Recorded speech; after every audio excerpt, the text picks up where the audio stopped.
우리의 것을 찾아서. 미래에는 세계화로 인한 다문화 관련 직업과 다양한 콘텐츠 산업이 발전할 예정입니다. 미래 직업과 관련하여 우리가 눈여겨봐야 할 것이 있습니다. 바로 우리나라만이 가지고 있는 독특한 콘텐츠 산업. 전 세계가 열광하는 한류입니다. 한류의 뿌리는 오랫동안 이어져 오고 있는 우리의 전통 문화입니다. 전통 문화는 가장 경쟁력 있는 미래 산업의 소재가 될 수 있습니다. 종로구는 우리의 자랑인 전통 문화를 경험할 수 있는 많은 곳이 있습니다. 특히 북촌에 가면 다양한 전통공예 장인을 만나뵐 수 있습니다. 우리의 것을 찾아서는 전통공예 장인과 함께하는 전통공예 체험 프로그램입니다. 이 프로그램을 통해 다양한 전통공예를 알아봅시다. 안녕하세요. 김인자입니다. 저는 중요무형문화재 이수자로 있고 지금 한국사단법인 자수협회 회장으로 있습니다. 한복을 한 40년 가까이 짓고 있었습니다.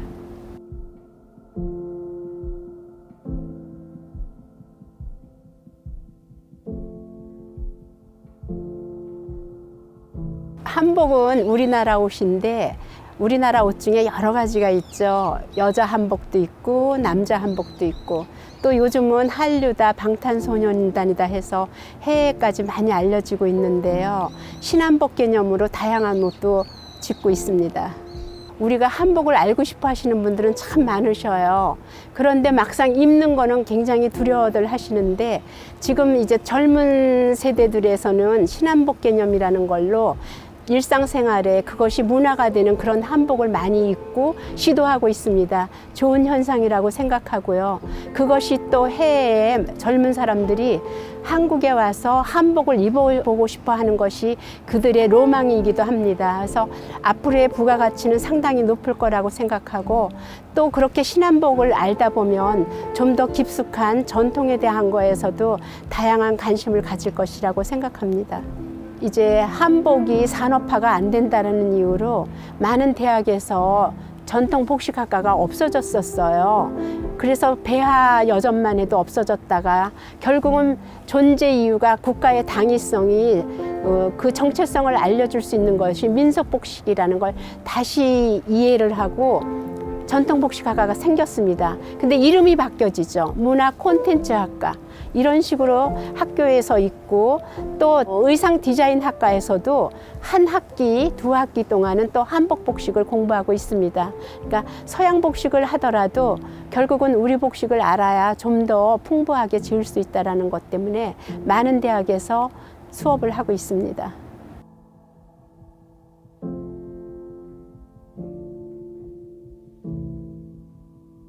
네, 저는 북촌에서 목공예 공방을 운영하고 있으며 아버지와 함께 탈을 제작하고 있는 숙련기술 계승자 신민웅입니다.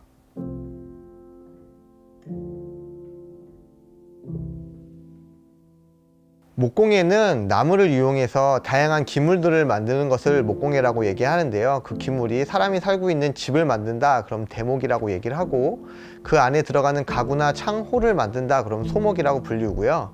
그런 가구나 그 건물에 조각을 해서 다양한 형태적인 미를 추구하는 건 이제 목조각이라고 얘기를 합니다. 저희는 그 중에서도 목조각을 전공을 하고 있고요. 거기서도 나무 탈을 조각해서 만드는 전통 탈을 전문적으로 만들고 있습니다.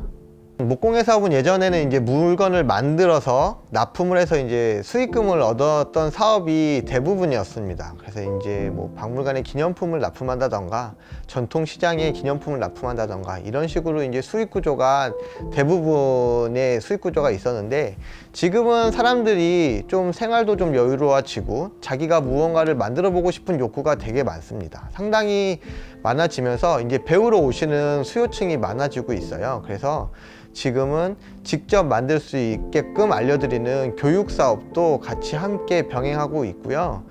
가끔 사람들이 이제 저희 목공예 이렇게 작업을 하고 보면 아, 저런 걸로도 직업이 되고 과연 먹고 살까라는 고민들을 많이 하십니다. 근데 생각하는 것보다 수요가 많고 소비가 많이 이루어지고 있습니다. 그래서 앞으로도 이런 기술을 친구들이 배워간다면 좀 더 나은 비전이 있을 거라고 생각을 합니다.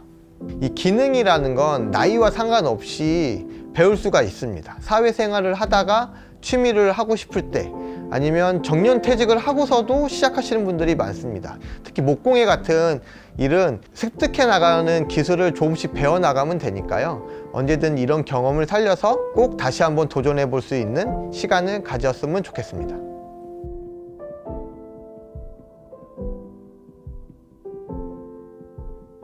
안녕하세요. 저는 독립 매듭 공방에서 매듭을 하고 있는 매듭 기능 계승자 박진영입니다.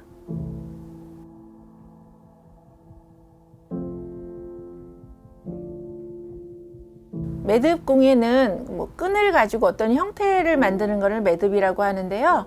보통 매듭 하면 놀이개라고 생각하시지만 놀이개 이외에도 예전에는 남자들이 옷이라든가 또 관모라든가 또 실내 생활 장식 또 그런데 굉장히 많이 사용을 했습니다. 전에 비해서 매듭을 하는 인구들이 점점 많아져서 요즘에는 보면 매듭 팔찌 만들기 등으로 블로거들도 많이 생겼고요. 점점 하는 인구들이 많습니다. 특히 한국 매듭은 서양 매듭인 마크라메와 달라서 어떤 엮는 방법도 다르지만 또 결과물 자체도 달라서 세계 사람들이 굉장히 많이 좋아하고 그래서 앞으로도 발전 가능성이 많이 있다고 생각을 하고 있습니다. 저희 이제 공방에 있다 보면 매듭 공예를 배우고 싶어서 관심 있는 학생들이 상당히 많이 옵니다.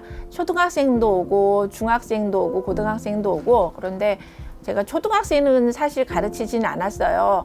이게 매듭을 좋아하는 것과 또 할 수 있는 것과는 다르기 때문에 간단한 체험은 초등학생에서 할 수 있지만 배우려면 손에 힘이 있어서 일단 조금 중학생 이상은 돼야 되는 것 같고요. 매듭을 하기 위해서 혹은 전통을 하기 위해서 학업을 관두고 하는 거는 사실 바라지는 않습니다. 학업을 하면서 동시에 내가 좋아하는 것들을 그냥 틈틈이 배워서 일단 고등학생이 지나고 나면 그 다음에 해도 저는 늦지는 않다고 생각을 하기 때문에 관심 있는 분야가 있으면 이것저것 해보고 그리고 나에게 적성에 맞는 것을 찾는 게 좋을 것 같습니다.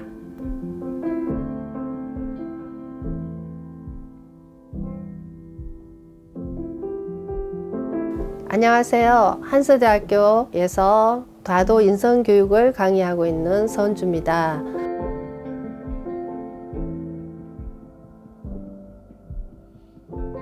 북촌 한옥마을에 유아달의 연구소를 작은 공방을 겸직하고 있기도 합니다. 반갑습니다. 달에는 우리나라 전통의 차와 에티켓, 차와 예절을 합성한 낱말입니다. 먹고 마시면서 그것이 매개체이고 그것을 먹고 마시면서 또 우리나라의 전통 예절을 익히는 것입니다. 모든 것이 건강과 함께 가는 그런 시대라고 봅니다. 그런데 달에는 건강과 매우 가까이 있어요. 모든 사람들이 달에가 힘들고 어렵고 옛것이라고 생각하는데 오래된 우리의 미래를 준비하는 것은 이 다래와 건강이라고 생각합니다. 그래서 찰은 우리가 쉽고 간단하고 그리고 맛있게 즐기면서 먹으면서 우리의 문화를 또 세계에 알릴 수 있는 가장 글로벌적인 블루오션이라고 할 수 있어요. 다래를 우리가 직업으로 가질 때 무엇을 갖춰야 되고 또 어디 가서 배워야 되고 또 어디 가서 자격증을 따야 되고 이런 것보다 내가 일상생활에 라면을 끓일 때도 차를 넣는다든지 삼계탕을 끓일 때도 차를 넣는다든지 이 차를 생활화, 밥과 같이 먹는 것 같이 여러분들이 좋아하는 음식을 먹는 것 같이 좋아하면 우리가 또 알고 싶어 하고 또 알고 싶어 하면 그것을 즐기는 사람이 될 수 있어요. 그래서 그 즐기는 것이 자기의 직업이 되었을 때 가장 행복한 사람이 아닌가 싶어요. 지금은 우리가 인성이나 예절을 다르게 배우는 그런 곳이 없습니다. 가정에서도 학업에 열중을 하죠. 달에는 차를 마실 때 나 자신을 소중하게 생각하는 그런 시간을 가지는 그런 일입니다. 그래서 차를 마시면서 나 자신에게 내가 나를 대접하는 것입니다. 우리가 남은 대접을 많이 하지만 나 자신에게 대접하는 일은 굉장히 적습니다. 그래서 차를 마실 때 소중한 나를 대접하면서 나를 돌아보면서 나 자신의 힘을 키우는 것, 이것이 바로 다래라고 생각합니다. 여러분들도 차를 마시면서 내가 나를 한번 대접해 보시는 것이 어떨까요?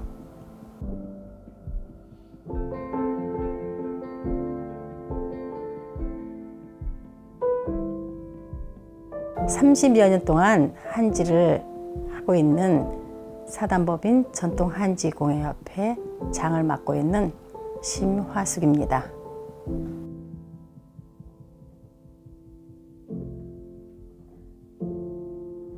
그 한지공예라고 하면은 여러 장르가 있는데 그 중에서도 이제 전통을 치자면 그 문양을 오려서 붙이는 전지공예, 그리고 일일이 꼬아서 물건을 만드는 지승공예, 그리고 또 죽을 만들어서 기물에 붙여서 어떤 모양을 만들어내는 지호공예 등 여러 가지 사용하고 있는데, 지금에 와서는 그걸 지금 현대에 맞게끔 조금 변형돼서 실생활에 필요한 자기만의 그런 작품을 만들고 있습니다.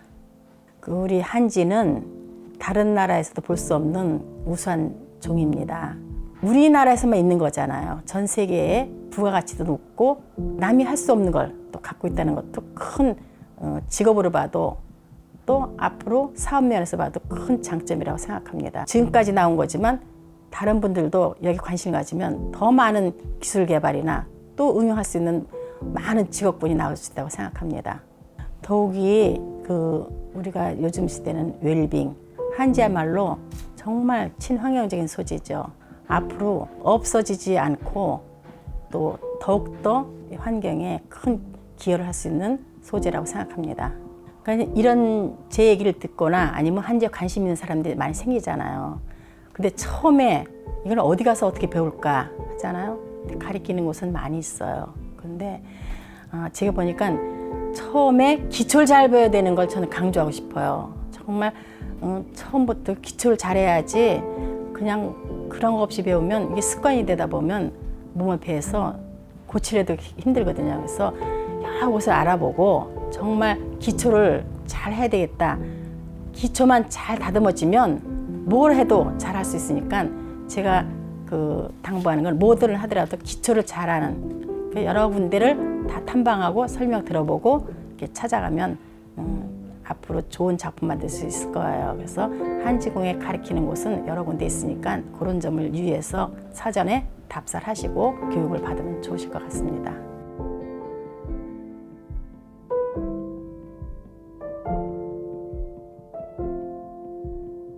안녕하세요. 저는 문화재 수리 기술자 김도래라고 합니다.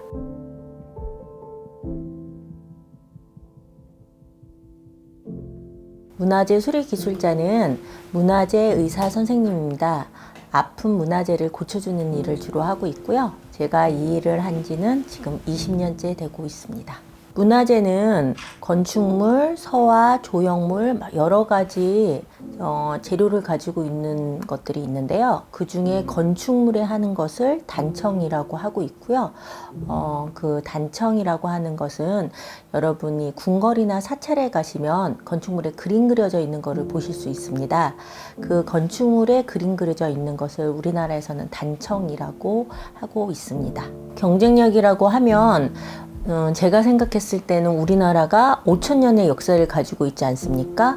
그러면 물론 전쟁도 나고 많은 침입도 받아서 많은 문화재가 소실되었지만 5,000년 역사 동안 많은 문화재가 생기게 됐고, 그 문화재를 나이가 많은 문화재다 보니까 고쳐야 되고 아픈 곳을 치료해야 될 일들이 되게 많습니다.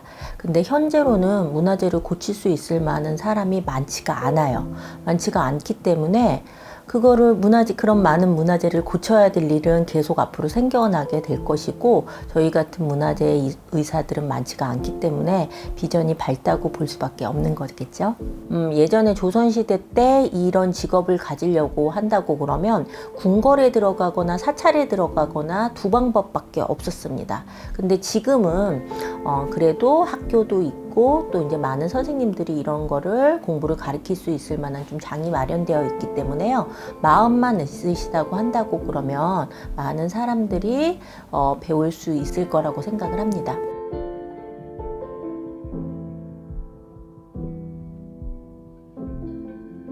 안녕하세요. 저는 하늘물빛 전통 천연염색연구소 대표를 맡고 있는 홍루카라고 합니다.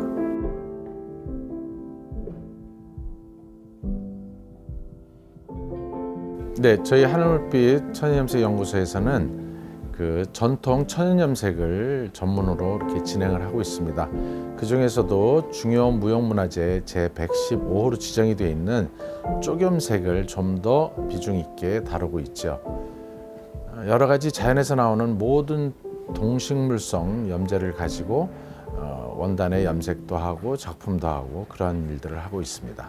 음식도 슬로우 푸드를 또 옛날에는 패스트 푸드였지만 지금 슬로우 푸드를 많이 찾고들 있는 것처럼 천연 염색도 자연 친환경적인 것이기 때문에 환경에 오염이 되지 않고 건강에도 좋고 이런 것을 많이 추구하기 때문에 앞으로 점점 더 이 전통 염색, 이 천연 염색이라는 분야가 더 각광을 받고 더 비전이 있지 않을까 이렇게 생각을 합니다. 저희는 물론 이제 전통 천연 염색이라는 타이틀을 걸고는 하고 있습니다만은 모든 게 그렇습니다. 이 천연 염색이라는 것은 우리 역사의 인류가 시작이 되면서부터 시작이 되었던 거기 때문에 전통이라는 부분은 분명히 당연히 있는 것이죠. 그래서 그런 것들을 모티브로 해서 현대에 맞게 현대와 같이 잘 어우러질 수 있게끔 전통과 현대를 어우러질 수 있게끔 그렇게 지금 진행을 해서 모든 작업을 하고 있습니다. 그 현대 사회에서 이제 많이 그 기계화되고 IT화돼가고 그리고 또 환경 오염이 지금 심각한 지금 현 시점에서 예를 들어서 이제 의상을 전공하는 사람들이다 하면 그런 이 자연 염색을 의상에 접목을 시켜서 한번 진행을 해보면 굉장히 큰 그 가치가 있고 또 굉장히 큰 그 각광을 받을 거라고 생각을 하고 있어요. 실제로 저희가 해외에 천연 염색을 가지고 가서 전시 같은 걸 해보면 외국 사람들이 이 내추럴 다잉이라고 얘기를 하면 아 자연에서 어떻게 이런 색깔이 나올 수 있을지 하고 굉장히 감동을 하고 감탄을 하면서 굉장히 인기가 좋습니다. 그래서 패션 쪽에 접목을 해보는 것도 괜찮을 것 같고 그리고 일상생활에서도 우리가 침구라든지 그냥 생활 속에 있는 여러 가지 부분도 한번 천연 염색을 가지고 작품도 하고 상품도 만들고 하면 여러 가지로 그 참 일상생활에서 좋을 것 같아요. 옛 것이 없으면 현재 저희도 없습니다. 그리고 예를 들면 부모가 없으면 저희가 없듯이 그래서 역사를 중요시하고 전통을 중요시하는 그런 생각들을 좀 가지고 이제 무조건 현대적으로 뭐 빨리 되고 빨리 하고 뭐 기계가 좋고 뭐 이런 걸로만 취급을 할 것이 아니고 우리 옛 것도 좀 아끼고 또 옛 것에 대해서 또 기억도 하고 그걸 좀 다룰 줄 아는 그런 문화가 좀 있어야 되지 않을까 저는 그렇게 좀 생각을 하고요. 여러분들도 그 한 번쯤은 우리의 전통에 대해서도 한번 생각해보고 한번 또 접해보기도 하고 그럼으로써 아 우리 조상들이나 우리 역사가 어떻게 지금까지 이렇게 흘러왔구나 하는 걸 좀 느꼈으면 하는 그런 개인적인 바람이 있습니다.